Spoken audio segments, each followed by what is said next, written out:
आइए एक बार प्रधानमंत्री नरेंद्र मोदी की किसानों से बातचीत आपको सुनवाते हैं। शब्द नहीं है कि क्या बोले अब, एकदम अलग था वो मोमेंट। दलहन की खेती करता हूँ जी मैं 2013-14 से 1 एकड़ से स्टार्ट करके 13-14 एकड़ तक मैंने चने की खेती की है जी। हाँ।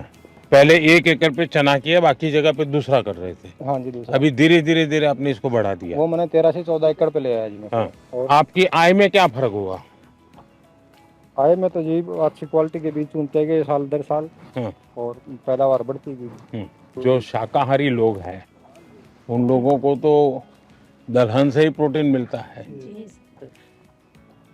तो ऐसी स्थिति में आपको लगता है कि जब आप दलहन करते हैं तब सिर्फ अपने जेब भरते हैं, ऐसा नहीं, आप समाज का भी बहुत बड़ा भला करते हैं। अभी हमारे खेत तो छोटे छोटे हैं, जोत बहुत छोटी होती है और उसके कारण कुछ भी प्रयोग करे तो बेचारा अकेला पड़ जाता है। लेकिन मान लीजिए आपने 200 किसान इकट्ठे किए और तय किया कि भाई हम 200 किसानों की जितनी जमीन भी है, 400 बीघा 500 बीघा जो भी है, एक या दो जो भी चीज तय करें वही करेंगे और फिर उसका बड़ा मार्केटिंग करेंगे। ऐसी तो क्या उसको किसानों को ज्यादा लाभ होता है? बिल्कुल होता है सर। हम लगभग 1200 एकड़ में रेसिड्यू फ्री फार्मिंग कर रहे हैं काबुली के ऊपर। तो जो पहले वो जो माल बेच रहे थे उनसे उन्हें काफी फायदा, यानी सब किसान अब मान गए हैं, उसके कारण आपको मेहनत भी कम पड़ती होगी। क्योंकि हमने एक ऐसा सिस्टम बना दिया। बीज जिले से कहाँ से? बीड़ जिला। वहाँ तो पानी की दिक्कत रहती है। इसलिए आपने जो अभी धन धान्य की योजना चालू की है, इसलिए आपका बहुत सारा शुक्रिया। चलिए धन्यवाद। अब जैसे हम मिलेट के लिए लगे हैं सब जगह पे, जो पुरानी हमारी परंपरा थी, बाजरा हो ज्वार हो ये सारी चीज़ें, अब दुनिया में बहुत बड़ा मार्केट हो रहा है और जहाँ पानी नहीं है ऐसी भूमि पर भी किसान अपनी कमाई कर सकता है। मिलेट भी बने। हाँ, मिलेट भी करते हैं। क्या क्या करते हैं उसमें? बाजरा है, ज्वार है, भगर, अरावे, नाचनी, ऐसा वो अभी भी खाते हैं लोग? खाते हैं ना। अच्छा। सब खाते हैं। और इसी के साथ साथ जब हम कस्टमर को देते हैं, बॉम्बे में है, उन्होंने बातचीत इतनी की और ऐसा लगा कि ये कोई प्रधानमंत्री नहीं है, हमारे घर के आदमी है। हमारे तरफ मैं अरहर की खेती करता हूँ। युवाओं को मैं बोलूँगा कि आप इसमें इंटरेस्ट दिखाइए, किसानों का भी फायदा होगा, आपका भी एज ए बिजनेस कुछ ऐसी रही। मैं एक समूह से जुड़ी हुई महिला हूँ। मैंने अभी 2023 में समूह ज्वाइन किया था और मैंने अपनी 5 बीघा खेती है, उसमें मैंने मूंग का उत्पादन शुरू किया। साहब आपके जो पीएम सम्मान निधि है वो तो हमारे लिए एकदम वरदान है। बहुत बड़ा वरदान है हमारे लिए। आप जो हमें आपसे जो 6,000 साल का मिलता है, हमें उससे बहुत आसानी हो जाती है। जैसे कि समय समय पर हम उससे अपनी बीज लेना, जुताई कराना खेत का, वो तो हमारे लिए एक बहुत ही बड़ा वरदान है। अच्छा, कभी ये मन करता है कि धीरे धीरे फर्टिलाइजर कम करें? जी। हम जो क्योंकि कभी हमने ये भी सोचना चाहिए जी, ये हमारी माँ है, उस माँ को अगर हम ऐसी चीजें खिलाते पिलाते रहेंगे तो कितने दिन जिंदा रहेगी? ये बात किसानों में होती है।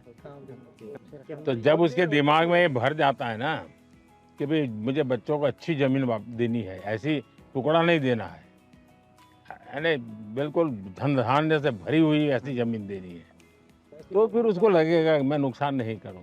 एक काम आप किसान मदद कर सकते हैं।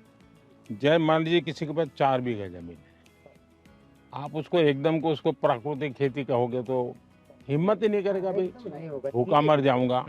लेकिन उसको ये कहेगा भाई ठीक है, हमारी बात मत मानो, इसके 4 टुकड़े कर दो, एक बीघा में हम जो कहते वो करो, 3 में तुम जो करते थे वही करो, 2 साल तक हमारे साथ चलो, तो उसको सफलता मिलेगी। फिर वो 1 के 1.5 करेगा, 1.5 के 2 करेगा, फिर उसका विश्वास है। हम एकदम से कहेंगे नहीं 4 बीघा बंद कर दो और ये कर दो, तो संभव नहीं है। वो खाएगा क्या, बेचा डरता है वो। मैं चने और मसूर और उड़द की खेती करता हूँ सर। और वैसे तो ज़मीन कम है मेरे पास, 2 एकड़ है, ज़्यादा नहीं, पर थोड़े थोड़े 100 में सर मैं कर लेता हूँ। देखिए किसान 2 एकड़ में भी मिरेकल कर देता है। थोड़े किसानों के जैसे उसको जमीन कितनी छोटी है बड़ी है नहीं, उसका दिमाग बहुत बड़ा होता है ये, साहस हिम्मत बहुत बड़ी होती है। अच्छा, आपको कभी ये विचार आया कि चलो मेड पर हम बाढ़ करते हैं, पड़ोस वाला घुस न जाए, वो भी बाढ़ करता है और 1.5-2 मीटर जमीन हमारी खराब हो जाती। अगर मिल करके वहाँ सोलर लगा दे, उसका सोलर उधर की तरफ झुकेगा, आपका सोलर इधर झुकेगा, आपकी बिजली आप कमा के बेच के दोगे, वो बिजली वो बेच देगा। हाँ, ये दिशा में जाना चाहिए। अब सरकार पैसे देती है इसके लिए, उसी दिशा में जाना चाहिए। हाँ। दूसरा एक मुझे लगता है रिचार्जिंग वेल की ओर जाना चाहिए। हमने पानी जो बारिश का आता है नीचे जाए, उसके लिए कोशिश करें तो पानी का लेवल ऊपर आ जाता है, उसका बहुत फायदा होता है। चलिए, बहुत अच्छा लगा। आप लोग बड़े साहसिक किसान हैं और बहुत अच्छी मेहनत करने वाले लोग हैं, लेकिन प्रयोग कर रहे हैं, मुझे बहुत खुशी हुई, क्योंकि हम भाई मेरे पिताजी भी ऐसा करते थे, मेरे चाचा भी ऐसा करते हैं, मैं भी ऐसा करूँगा। अब हमने नौजवानों को थोड़ा इसमें से बाहर लाना है। पशु मंत्रालय की वजह तरफ से हम लोगों को 50% सब्सिडी मिली है। मेरे पास कुछ गाय थी, अभी 250 के ऊपर गिर गाय है मेरी। स्टार्टिंग में 2010 में होटल में रूम बॉय था, अभी मेरे पास करोड़ों की गौशाला का मालिक हूँ। भारत सरकार ने बहुत बढ़िया सपोर्ट दिया है। तो ये रूम बॉय में से यहाँ कैसे पहुँची है भाई? तो सरकार की उपलब्धि है सर। आपकी इतनी गाय है तो क्या खुद ही रखते हैं कि गाय लोगों को भी देते हैं? अभी मैंने जो आदिवासी महिला है जो ऑर्गेनिक खेती करती है और गरीब है, उसको मैंने 63 गाय गिफ्ट की है, बछड़ियाँ मेरी तरफ से। हाँ, देखिए मैं काशी का सांसद हूँ, तो मैं एक प्रयोग करता हूँ।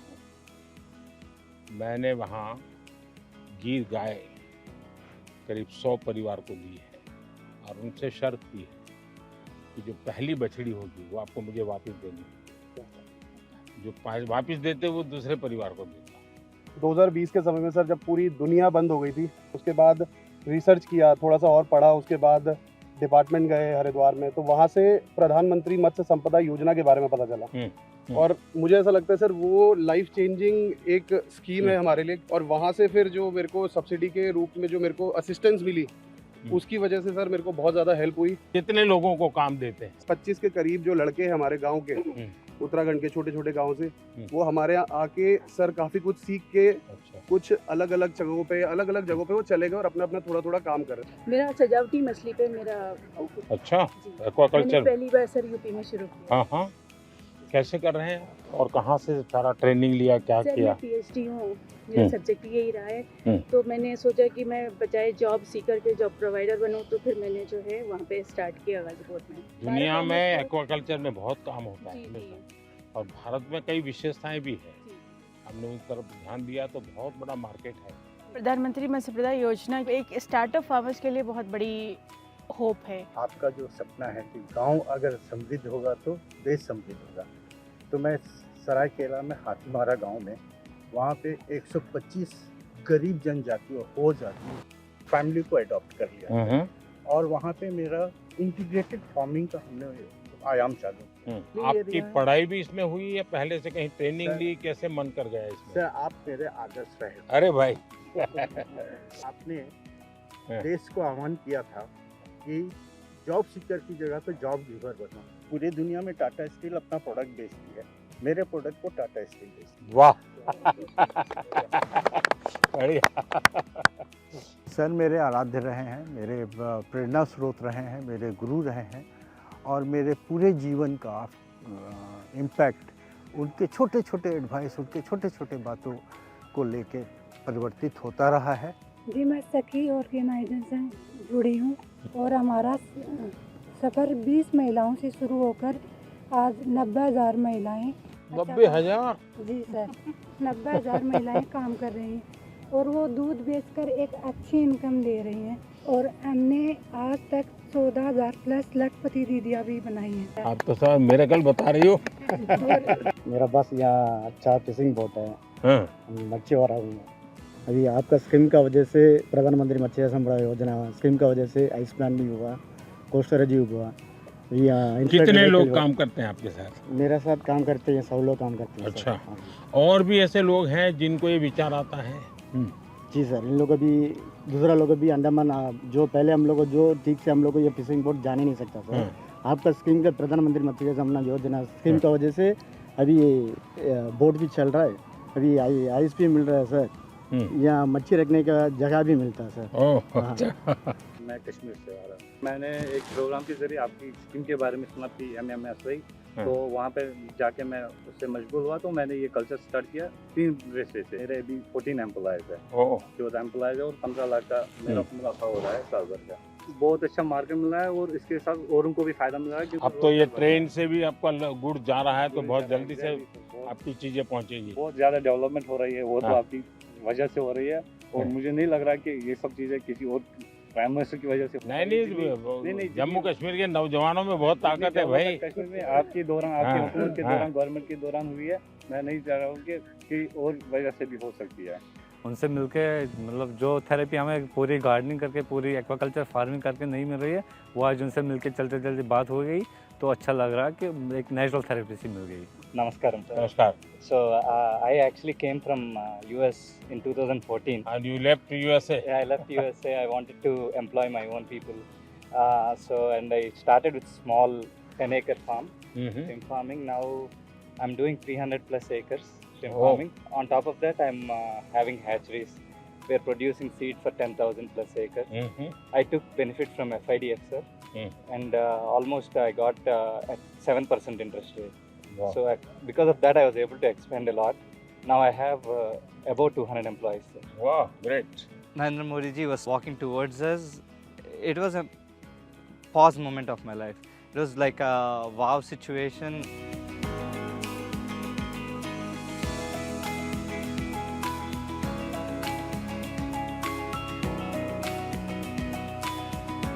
नमस्ते भाई। मैं गुजरात से अमरेली डिस्ट्रिक्ट के धारी FPO से हूँ। मेरा नाम भावना गोंडलिया, और अभी मेरे FPO में 1700 फार्मर है, और हमने सर लगातार 4 साल से 20%। 1700 फार्मर, और कितनी जमीन होगी सबकी मिला करके? सर हम 1500 एकड़ जमीन में पूरा हमारा फार्म कर रहे हैं। अच्छा। और 20% डिविडेंड 4 साल से लगातार दे रहे हैं सर, 200 करोड़ प्लस। उनकी अलग अलग फसल लेते हैं कि आपने तय की हुई फसल वो करके देते हैं? MSP का भी काम हम उसमें करते हैं, और साथ में सर उसमें हम सबसे बड़ा अचीवमेंट है कि सरकार, भारत सरकार की जो स्कीम है ना गारंटी वाली, तो जब हमारे FPO के पास पैसे नहीं थे तो 2 करोड़ रुपए हमें बिना गारंटी के दिए गए। उनसे हमारा बहुत बड़ा अचीवमेंट हुआ। नमस्कार प्रधानमंत्री जी, मेरा नाम सुनील कुमार है, मैं जैसलमेर राजस्थान से हूँ। हम ज़्यादातर काम IPM जीरे में करते हैं, इंटीग्रेटेड पेस्ट मैनेजमेंट, ऑर्गेनिक जीरा। अच्छा। तो सर मेरे FPO के अंदर 1035 किसान हैं, जिसमें से 60 अब जीरा वाले हैं। जीरा और इस सब। जीरा का मार्केट कहाँ है? सर अभी जो हम भेज रहे हैं ना सर, गुजरात के अंदर अलग अलग एक्सपोर्टर्स को देते हैं, तो वो फिर उनको लेके जाते हैं। कभी किसी ने इसबगुल का आइसक्रीम बनाया क्या? नहीं। सोचिए, बहुत बड़ा मार्केट हो सकता है। जैसे उन्होंने वैल्यू एडिशन के बारे में बोला, उन्होंने जैसे एक छोटा सा आइडिया दिया, अब उनके दिमाग में कहाँ से आया, पर आइसक्रीम आज तक हमने भी नहीं सोचा, पहली बार सोचा है। अब इसके ऊपर विचार करेंगे और ज़रूर कुछ करेंगे। मैं सर धर्मेंद्र कुमार मौर्य, मिर्जापुर, जो आपका संसदीय क्षेत्र वाराणसी है उसके बगल का जिला है। अब मिलेट्स पे हम लोग काम कर रहे हैं। जी सर। तो अन्नदाताओं से संवाद करते हुए प्रधानमंत्री नरेंद्र मोदी को अभी आप सुन रहे थे।